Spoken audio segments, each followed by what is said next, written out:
أفاني زي مهكية وشارة نویس اندام انجمن هرمیه پارتیا دموکرات کردستان سوریه عبدالکریم حاجی خلیل یکل سردست پیدی هاتی رواندن لدیاره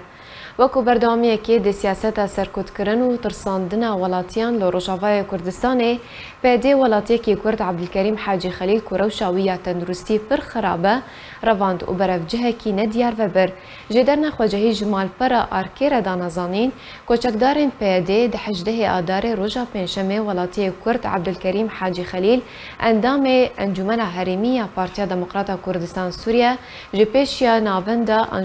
ناوندا روشنبیری لدرک رواند هر وها جدار آماجه کر کروش عبدالکریم خلیل یا تندرستی پر نخوشه و حتی نهاجی چارنویساوی ندیار خلیل جدایگوی سال 1968 باوی 5 کچانه جنشتجی باجار درکیه رواندن اندامه که انجمن هرمیه پدکسی کو پارتیه که سرکه دامزرینر دناف انکسی ده ددمکی دتی وکو همی چالکبان و سیاست مدار و شروفکار و چابدیر سیاسی تکز دکن افکریار و سیاست آرمان جادانستاندنین کردی دکن